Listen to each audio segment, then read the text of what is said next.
Thank you so much आप लोगों को कि इतनी देर किसी को बैठ के सुनना सबसे बड़ी बात ये होती है, क्योंकि जब वहाँ पे हम बैठ के किसी को सुनते हैं तो उतना पेशेंस रखना पड़ता है, ये मुझे लगता है। और एक्चुअली मैं 26 साल की हूँ।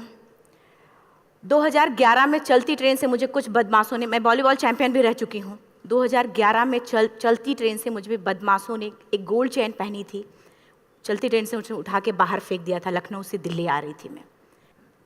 कंपार्टमेंट में बहुत सारे, जनरल कंपार्टमेंट था, बहुत सारे लोग थे, किसी ने मना नहीं किया। एक प्लेयर का जो स्पिरिट होता है वो अपने आप, जब कोई छीनने की कोशिश करता कुछ भी, वो देता नहीं है। तो मेरे में भी था, मैंने मना किया और उन्होंने मुझे चलती ट्रेन से, वो 4-5 थे, उन्होंने बाहर फेंका। दुर्भाग्य ये था कि उसी समय दूसरी ट्रैक से ट्रेन आई और मैं उस ट्रेन में टकराई, फिर नीचे गिरी, दोनों ट्रेनें निकल गईं। कुछ देर बाद मैंने हाथ को ऐसे रख के उठने की कोशिश किया तो देखा कि मेरा पैर कट चुका था। थाई को उठा के देखा, मेरा पैर ऐसे जीन्स में लटका हुआ था, ब्लड फोर्सफुली निकल रहा, दूसरे पैर की हड्डियाँ टूट टूट के बाहर निकल चुकी थी। पूरी रात मैं चिल्लाती रही ट्रैक पे, छोटे छोटे पत्थर होते ऐसे चिल्लाती रही कि कोई बचा ले, कोई नहीं आया बचाने। और जब पूरी रात चिल्लाते चिल्लाते इतना कि मुझे दिखाई भी देना बंद हो गया, जब ट्रेन आता था तो वाइब्रेट होता था। इतना ही नहीं, फ्री का इनविटेशन भी लोगों को मिल गया था, कुछ लोगों को। ट्रैक पे आपने ट्रेन की ट्रैक पे छोटे छोटे चूहे देखे होंगे, मेरे कटे हुए पैर पे आग के मेरे पैर कुतर रहे थे। मैं ब्रेन कॉन्शियस मेरा पूरा काम कर रहा था मेरे, लेकिन बॉडी में कोई भी मूवमेंट नहीं था। पूरे पल में वही चीज़ें सोच कि कैसे मैं अपने आप को कैसे बचा पाऊँ। लेकिन करीब पूरी रात ऐसे बीता। सुबह गांव वालों ने मुझे बरेली डिस्ट्रिक्ट हॉस्पिटल यूपी में है, वहाँ पे हुआ था ये। सुबह गांव वालों ने मुझे उठाया, डिस्ट्रिक्ट हॉस्पिटल ले जाके रखा। तो फार्मासिस्ट, डॉक्टर, सीएम, जितने लोग थे आपस में बातें कर रहे, अरे हमारे पास तो एनेस्थीसिया नहीं है, ब्लड नहीं है, इसका इलाज शुरू करें तो हम कैसे करें। मुझे भी नहीं दिखाई तो नहीं, लेकिन मेरा सुनाई दे रहा था सब कुछ वहाँ पे। कहाँ से हिम्मत आई मुझ में, मुझे भी नहीं पता। मैंने बोला वहाँ पे कि सर जब मेरा पूरा पैर कटा, तब मैंने इतनी देर रेलवे ट्रैक पे थी, मैं उस चीज़ को बर्दाश्त किया, तो अभी तो आप मेरे अच्छे के लिए मेरे पैर काटेंगे। शायद आपको यकीन नहीं होगा, या फिर कभी आप लोगों ने ये चीज़ नहीं देखी, कोई डॉक्टर या फार्मासिस्ट अपना ब्लड दे के किसी पेशेंट को बचाया। मेरी इस बात को सुनने के बाद वहाँ के डॉक्टर और फार्मासिस्ट दोनों ने एक एक यूनिट ब्लड दिया और मेरे पैर को बिना एनेस्थीसिया अलग कर दिया गया। आज भी मैं उस दर्द को महसूस करती हूँ, जब भी मैं जब बोलती हूँ तब मैं वो चीज़ें महसूस करती हूँ। उसके बाद जब बात मीडिया में आई, लोगों को पता चला कि रिमा नेशनल प्लेयर है, KGMC king George medical college Lucknow में एडमिट करा, लखनऊ से फिर sport minister, AIIMS trauma centre Delhi. तब तक सब ठीक ठाक चल रहा था, प्लेयर होने की वजह से अच्छा ट्रीटमेंट मिलना शुरू हुआ। करीब 4 महीने मैं एम्स में रही। एम्स में रहने के बाद जब मैं थोड़ा ठीक हुई, करीब 25 दिन बाद जब ठीक हुई, न्यूज़पेपर में गोल गोल लिख के आ रहे कि अरुणिमा के पास टिकट नहीं था, अरुणिमा ट्रेन से कूद गई। उसका खंडन किया घर वालों ने, फिर बोला कि अरुणिमा सुसाइड करने गई थी। जिस लड़की का शरीर का एक अंग कट चुका, पूरी जिंदगी का पता नहीं कि व्हील चेयर है, बैसाखी, या पता, यहाँ तक कि मेरे स्पाइन में 3 फ्रैक्चर था, मुझे ये भी नहीं पता था कि मैं बेड से उठ भी पाऊंगी कि नहीं। अंदाजा लगाया जा सकता, सिर्फ अंदाजा लगाया जा सकता है कि उसकी दिलो दिमाग पे क्या चल रहा होगा, उस परिवार की क्या स्थिति रही होगी, जब जिस परिवार की एक यंग एज लड़की का इस तरीके का सिचुएशन हुआ हो। फिर भी कहते हैं कि जहाँ चाह होती वहाँ राह मिली जाती है। एम्स के हॉस्पिटल के बेड पे मैंने डिसाइड किया, क्योंकि अपनी बातें हम चिल्ला चिल्ला के करें, वो सिस्टम की इतनी हाई लेवल की बातें हो रही थी कि हम एक मध्यम वर्गीय फैमिली से थे, हम अपनी बातें चिल्ला चिल्ला के कह रहे थे, लेकिन कोई नहीं सुन रहा था। लेकिन कहते हैं मैंने अपने दिल, दिमाग, अंतरात्मा से ये चीज़ सोच लिया कि ठीक है, आज आपका दिन है, जितना चाहो बोल लो, एक दिन तो मेरा दिन आने वाला, मैं प्रूफ कर दूंगी कि मैं क्या हूँ, मैं क्या थी, ये मैं प्रूफ कर दूंगी। हॉस्पिटल के बेड पे डिसाइड किया वॉलीबॉल लाइफ का सबसे टफ गेम करना है, तब मैंने माउंटेनिंग चुना। जब मैंने माउंटेनिंग कहने और करने में बहुत फ़र्क होता है। जब मैंने माउंटेनिंग की बात सोची और लोगों के सामने, सबसे बड़ी चीज़ थी सही गाइडेंस में ट्रेनिंग लेना, दूसरा स्पॉन्सरशिप। इतना बड़ा एक साथ तो मैंने 40 से 50 लाख मैंने वाकई में कभी नहीं देखे थे पहले। मेरे लिए बहुत बड़ी चीज़ थी वो इकट्ठा कर पाना। जब मैंने लोगों के सामने रखा कि मैं माउंटेनिंग करना चाहती हूँ, एवरेस्ट के लिए मुझे ट्राई करना है, हर किसी ने मुझे बोला कि क्या है, पागल हो चुकी हो क्या, तुम्हारा दिमाग खराब हो चुका, तुम कभी नहीं कर सकती माउंटेनिंग। एक पैर आर्टिफिशियल है, दूसरे में रॉड है, और तुम्हारा दिमाग खराब है, स्पाइन में भी फ्रैक्चर है, तुम पागल होगे, चुपचाप कोई नौकरी करो, जीवन यापन करो। क्योंकि लोगों का सबसे बड़ा प्रॉब्लम ये होता, लोग फिजिकल देखते, पैरों को मेरी अंतरात्मा में क्या चल रहा था वो तो किसी को पता ही नहीं था। मुझे लगता है कि आज यहाँ पे मैं भी सुबह से देख रही हूँ, इतने अच्छी अच्छी चीज़ें मैंने सीखी यहाँ पे। बहुत बड़े बड़े स्पीकर को शायद आप लोगों ने भी सुना, आज मैं भी आपको यहाँ पे कि चाहे जितना मोटिवेट करूँ, चाहे जितना चीज़ें मैं बताऊँ, लेकिन मुझे लगता है सबसे बड़ा मोटिवेटर कौन होता, आप खुद। जिस दिन किसी भी लक्ष्य के प्रति आपकी अंतरात्मा जाग गई, आपको कोई नहीं रोक सकता उस लक्ष्य को पाने में। ये मैं किताब से बातें नहीं बोल रही हूँ, ये मैं एक एक पल मैंने ये मैं कोई भी किताब की बातें नहीं, एक एक पल आज जो मेरा 26 साल का एक्सपीरियंस है वो मैं बता रही हूँ सिर्फ आपको। उसके बाद किसी तरीके से मैनेज किया मैंने। भाई साहब, मेरा परिवार मेरा बैकबोन था। परिवार ने मुझे, भाई साहब ने मुझे कहा कि मैडम बछेंद्री पाल जिन्होंने 1984 में एवरेस्ट समिट किया, उनसे मिलते हैं, वो जरूर कुछ ना कुछ करेंगे। हॉस्पिटल से निकलने के बाद मेरे राइट लेग में स्टिचेस लगी थी। मैंने डायरेक्टली घर जाने की बजाय, जब लोग ये सोचते हैं कि मुझे अपना जीवन यापन कैसे करना है, जब लोग ये सोचते हैं कि मुझे अपनी ज़िंदगी के मेरे दिमाग में सिर्फ 2 चीज़ें चल रही थी, मुझे इनका जवाब कैसे देना है और एवरेस्ट समिट कैसे करना है। फर्स्ट तुरंत गए बछेंद्री मैम के पास। जब मिले, मैम ने फर्स्ट टाइम जब मुझे देखा तो उन्होंने कहा, अरुणिमा, उनकी आंखों में आंसू आ गए। उन्होंने बोला, अरुणिमा, तूने ऐसी हालात में एवरेस्ट जैसे दुरूह पहाड़ के बारे में सोचा तो तूने अपने अंदर तो एवरेस्ट फतह कर लिया, अब तो सिर्फ लोगों के लिए। मेरे परिवार को छोड़ के बाहर की पहली ऐसी महिला थी जिन्होंने मुझ पे भरोसा किया था कि हाँ अरुणिमा, तुम कर सकती हो। मेरे लिए वही बहुत बड़ी चीज़ थी। प्लानिंग भी कर ली, मैम भी मिल गई, सब हो गया। लेकिन जब उतरते हैं फील्ड में तब पता चलता कि हम क्या हैं। रोड हेड से मैं पहुंच गई। मैडम ने कहा कि ठीक है, तुम्हारे कहने, तुम्हारे सोचने से कुछ नहीं होगा अरुणिमा, प्रूफ करो कि कर सकती हो। मैंने कहा बस एक मौका चाहिए मुझे। वाकई में जब मैं माउंटेन में पहुंची, रोड हेड से बेस कैंप लोगों को 2 मिनट लगता था, मुझे 3-3 घंटे लगते थे, क्योंकि मेरे राइट लेग की हड्डियां भी नहीं जुड़ी थी। लेफ्ट मेरा आर्टिफिशियल लग चुका था, लेकिन स्टंप एकदम रेड, उसका मतलब घाव एकदम नए थे। मैं अगर पैर रखती थी तो मेरे पैर से जोर से अगर दबा देती थी तो पैर से मेरे ब्लड आने लगता था। सारे लोग नॉर्मल थे वहाँ पे। हर कोई ये बोलता कि एक पीक के लिए जाते थे तो हर कोई मुझे ये बोलता कि अरुणिमा, तुम धीरे धीरे आओ। मेरे दिमाग में हर बार यही बात चलती थी कि क्या है, मैंने एवरेस्ट का प्लान किया, मैं इनके बराबर भी नहीं चल पा रही हूँ। खुद से संकल्प लिया कि कोई बात नहीं, एक दिन ऐसा आएगा कि मैं इनसे पहले जाऊँगी। और आपको शायद यकीन ना हो, आने वाले 8 महीने बाद पूरा का पूरा वेट उठा के बेस कैंप से साथ निकलते और टॉप पे पहले पहुंचते। ऐसे करके देखते थे कि अरे ये लोग तो पीछे। खुशी होती थी। उससे भी ज़्यादा मुझे खुशी तब होना शुरू हुआ जब वो सारे लोग आके मुझसे ये पूछते, मैडम खाते क्या हो, बता दो, पैर नहीं है फिर भी कैसे चलते हो। उसके बाद पूरा मुझे स्पॉन्सरशिप मिला। मैं जब एवरेस्ट के लिए गई, मेरे लिए सबसे बड़ा, एवरेस्ट की जर्नी में मेरे सबसे बड़ा चैलेंज यही था कि दूसरे को समझा पाना। मैं नहीं समझा पाती कि भाई मैं कर सकती हूँ।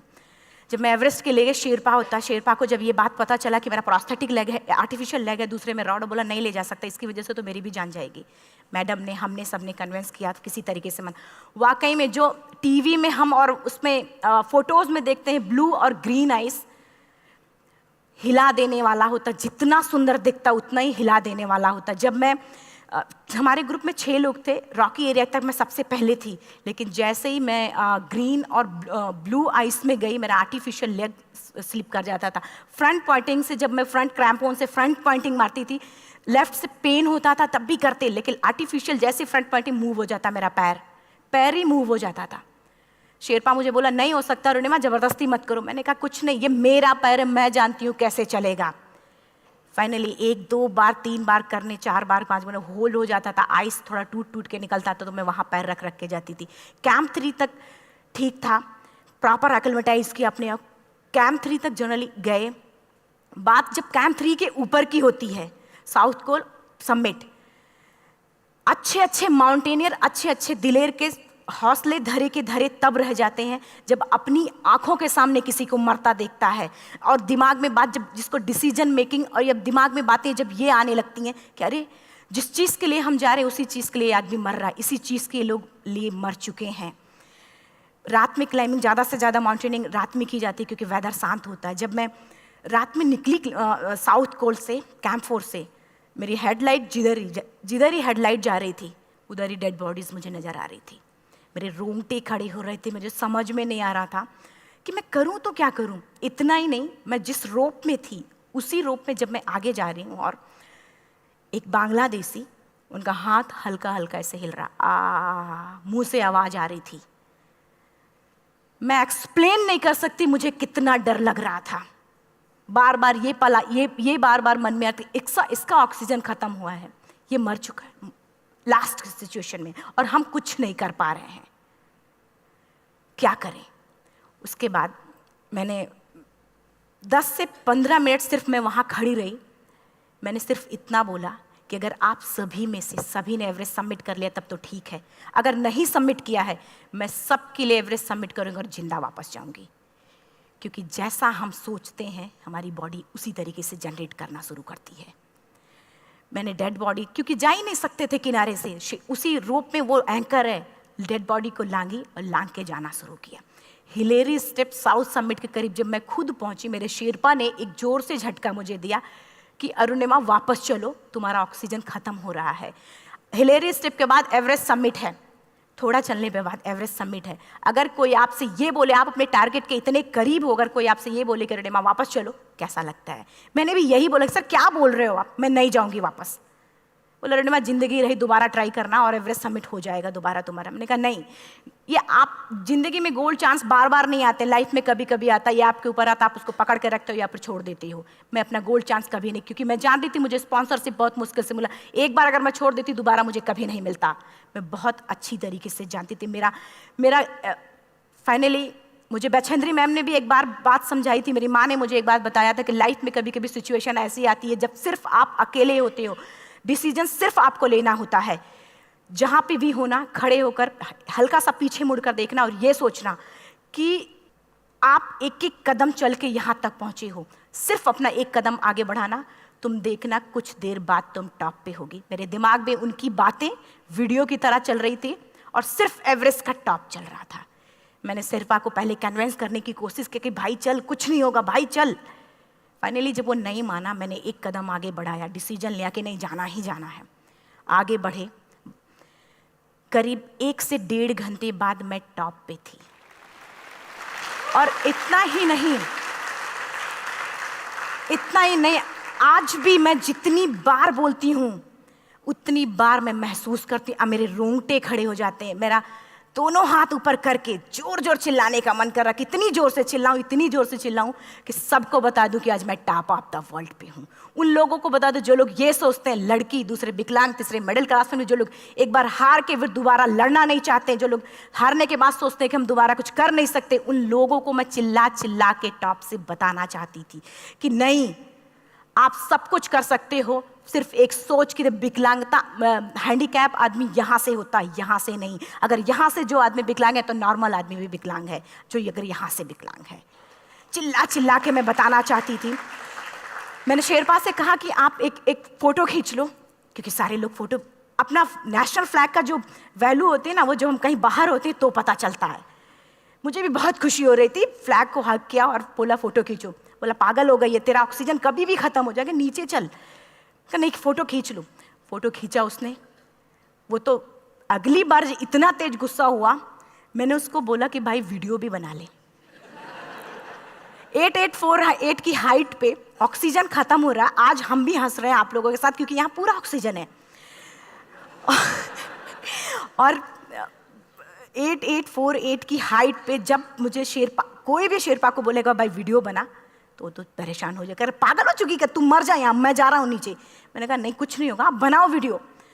किसी तरीके से मन में 4-5 पेयर बैटरी रख के लेके गई कि डिस्पोजल कैमरा, एक अलग कैमरा, कि मतलब एक नहीं काम करेगा तो दूसरा करेगा, प्रॉपर प्लानिंग से।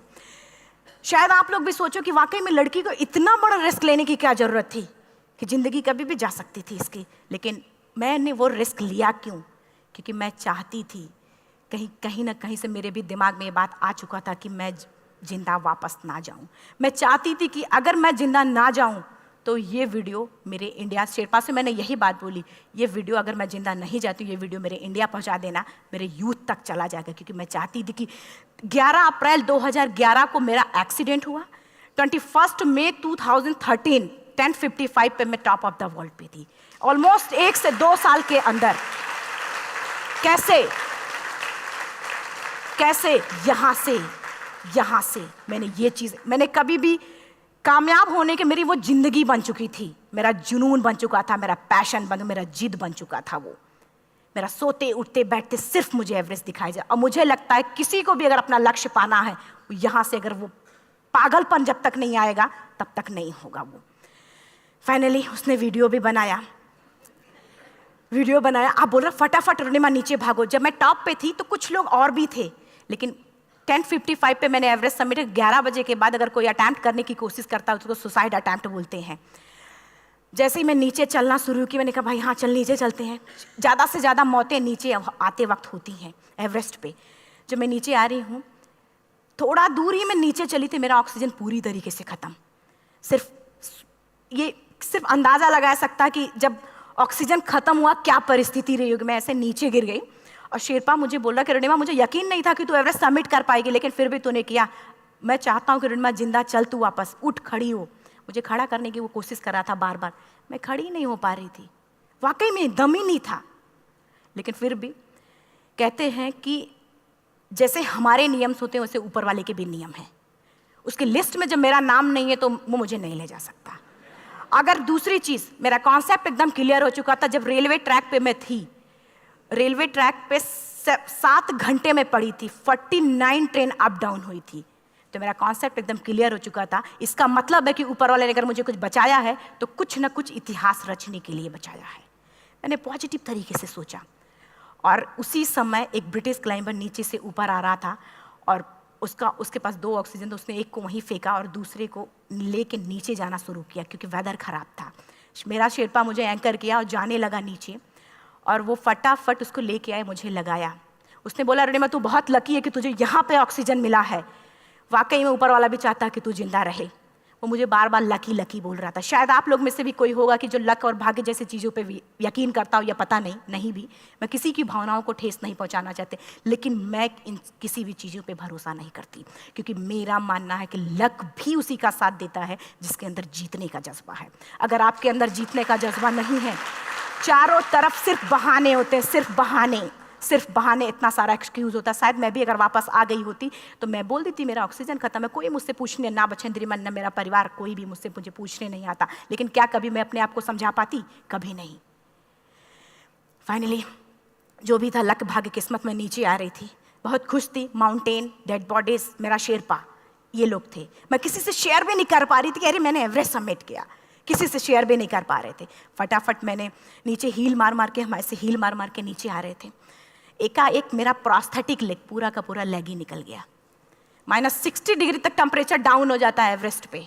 मेरा हाथ वगैरह ये सब ऐसे मूवमेंट, ऐसे मुड़ नहीं रहा था, ब्लड निकलने लगा था, ये सब यहाँ था। मुझे शेरपा से मैं बोल रही हूँ कि ऑलरेडी मेरा पैर कटा हुआ है, अगर दिमाग में ये बात है कि मेरा हाथ भी काटना पड़ेगा, कैसा लगेगा मेरा दिमाग। क्योंकि ये ऐसा मूवमेंट, रेड 3 स्टेज होती हैं।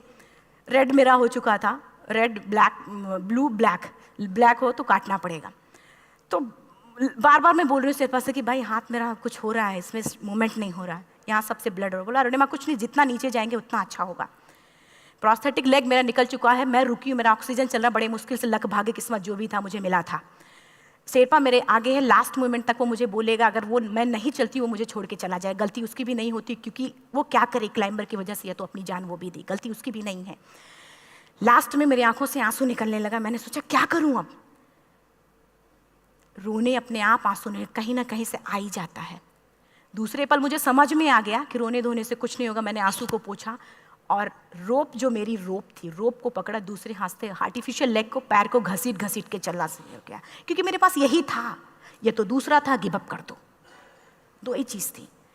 पैर को घसीट चलना शुरू हुआ। कुछ दूर नीचे चलने के आने के बाद रॉक था, उसमें घुसे, पैर को खोला, सही किया, फिर नीचे चलना। Camp 4 to summit to camp 4 3500 feet है, और इसमें टोटल जनरली लोग 16 से 17 घंटे में सबमिट कर लेते हैं। मुझे टोटल 28 घंटे लगे थे। हर माउंटेनियर, चाहे बाहर का या फिर इंडिया का, हर किसी ने ये मान लिया था कि अरुणिमा जिंदा वापस नहीं आएंगी। हर किसी ने ये चीज़ मान लिया था। लेकिन मुझे लगता, जब मैं वापस साउथ कोल पहुंची, जब मैं टेंट का जिप खोला, मैंने हर किसी ने कहा कि अरे तू यहाँ है, हम तो सब सोच लिए थे तू चली गई। हर किसी ने ये बोला था। फिर सब खुशी मना रहे थे हम सब।